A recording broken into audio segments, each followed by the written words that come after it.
To get started, let's take a look at some of the key features of log analytics. Well, the first one is that it plays the central role in monitoring. So it's not necessarily the tool that is doing all the metrics and performance data gathering. That's typically done on other systems, maybe the Azure PaaS services, maybe your Windows event logs, things like that. But everything is funneled into log analytics, and it's a central role that it plays in bringing all of this data together. The next thing is data sources, and we've also got other log analytics sources which we combine when we talk about this.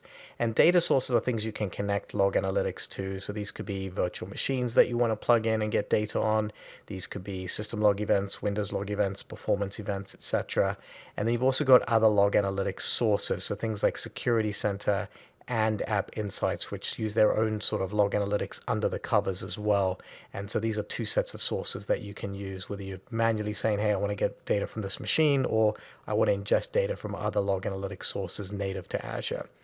Then we've got the concept of search queries, which you'll see a lot of in the demonstration. So again, I encourage you to check that out because this will talk everything through. But once you've got all that data in there, we do queries on it to then output the data. And there's a variety of output options available to us, as you'll see.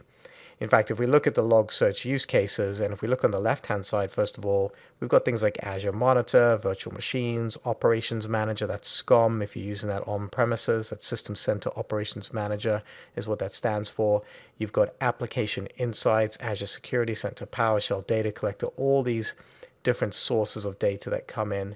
The incoming data is automatically indexed, data types and tables are automatically created, and then the data is available for log searching and smart analytics to multiple channels, and those channels you see on the right hand side. So we can design and test queries in the log analytics engine, we can visualize data in the Azure portal, we can send a log analytics search query and design it so that it triggers a logic app, or perhaps sends an alert, or perhaps goes to Power BI and we've got a whole visualization there. So you can kind of see the role it's starting to play. It's kind of that middle piece that we have here, and it brings all of this together.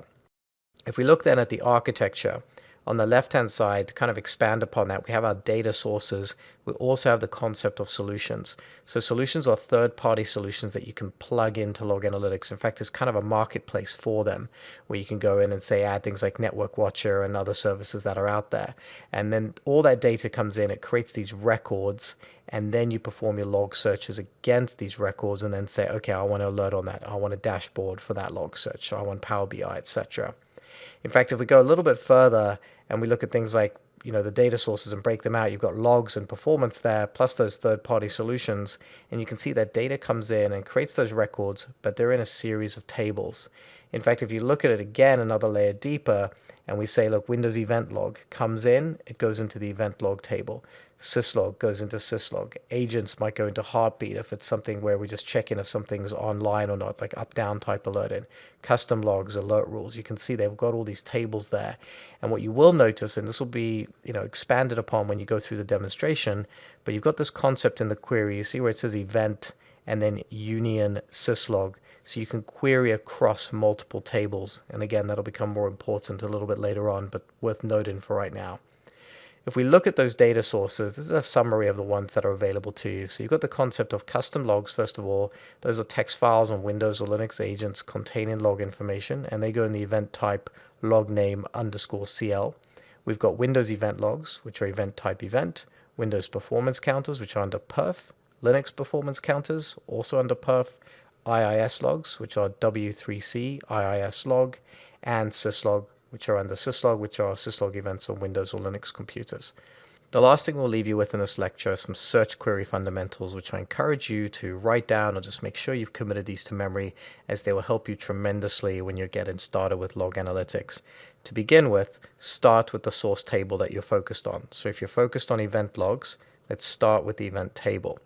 Then follow on with a series of operators. So perhaps I'm doing a query where I want events on a specific computer. That would be my first operator to set the condition to be that computer.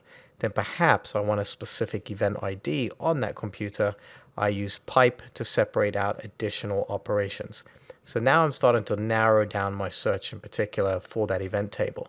But now if I want to join other tables and workspaces, I just need to use that union command that I showed you in the example earlier, and then I can search across multiple tables. So perhaps I'm looking at errors in IIS on systems that are showing a high CPU performance metric. So the performance metric will come from the perf table. The application insights table will provide perhaps my transaction times for my users that are accessing my website. But I can combine these using union, so I can get a query that says, okay, when the transactions hit a certain threshold and the CPU is this high, I've got a correlation here that I can work with. And with that, this concludes this lecture series, and hopefully this gives you the fundamentals you need.